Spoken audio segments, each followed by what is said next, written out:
미국 사이비 종교 역사를 통틀어 토니 알라모는 가장 기괴하고 추악한 인물로 기록됩니다. 알라모는 1960년대 헐리우드에서 포교를 시작하고 2008년 아동학대, 탈세, 사기로 체포될 때까지 자신의 추종자를 착취하며 수백억 원 단위를 벌어들였습니다. 포교의 엔터테인먼트를 적극 활용했다는 점, 그리고 미성년 신도를 성적 학대했다는 점에서 우리나라의 JMS와 흡사한 점이 많은 알라모 기독교 재단에 대해서 알아봅니다. 1934년 미주리의 유대인 가정에서 태어난 알라모는 자신의 이름을 알리겠다는 일념으로 화려한 도시 헐리우드로 10대 때 이주를 합니다. 이후 알라모는 음악 업계에 취직해 일하다가 자신이 직접 가수가 되기도 합니다. 그의 주장에 따르면 음악 업계에 종사하면서 비틀즈, 도어즈, 롤링스톤즈 같은 톱 밴드들을 관리해달라는 요청도 받았다고 합니다.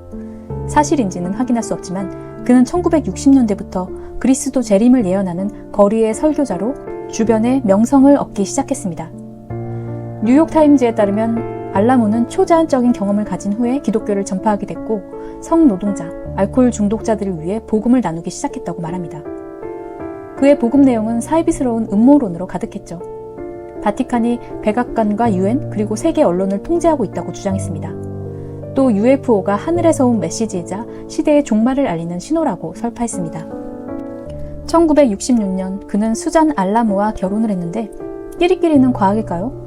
아내 수잔은 알라모를 홍보하고 사람들을 모으는 데 특별한 재능이 있었습니다.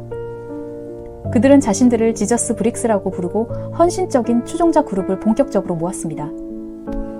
1969년 그들은 알라모 기독교 재단을 공식적으로 설립하고 신도들을 공동생활하게끔 하며 검소함을 강조하고 자신들에게 완전히 복종하라고 강요하기 시작합니다. 일부 신도들은 공동생활하면서 자신의 월급을 모두 알라모에게 바쳤고 또 다른 신도들은 알라모의 사업장에서 무보수로 일을 했습니다. 토니 알라모는 JMS처럼 추종자들의 개인적인 삶을 완전히 통제했습니다. 그들이 누구와 결혼을 해야 하고 아이들에게 무엇을 가르치는지 그들의 삶을 어떻게 자신에게 바쳐야 하는지를 강요했습니다. 심지어 며칠에 한 번씩 화장실 물을 내려야 하는지도 정해주고 먹을 것이 없을 때는 쓰레기통이라도 뒤져서 먹으라고 할 정도였습니다. 그 대신 알라모는 그들을 통해 매달 수십억 원의 수익을 얻었습니다. 그러다 그의 사이비 재단이 흔들리는 사건이 발생합니다. 1982년 아내 수잔 알라모가 암으로 사망합니다. 알라모는 그녀의 시신을 방부 처리하고 6개월이나 식당에 전시했다고 합니다. 그는 그녀가 부활할 것이라고 주장했지만 당연히 그런 일은 일어나지 않았고 결국 그녀의 시신은 묘지로 옮겨졌습니다. 시신을 전시한 것이 소문이 나기 시작하자 그대로 두면 안 되겠다는 연방 당국의 판단으로 1991년 알라모를 세금 사기 혐의로 조사를 하기 시작했습니다. 경찰의 조사를 통해 그는 3년간 자그마치 120억 원을 벌었고 그 어떤 세금도 내지 않았다는 것이 밝혀졌습니다. 그는 1994년 유죄 판결을 받았고 4년간 감옥에 투옥됐습니다. 그는 JMS처럼 석방과 동시에 추종자를 모으고 다시 교회를 세웠습니다. 사기, 탈세 정도였던 범죄가 더 흉악하게 변해갑니다.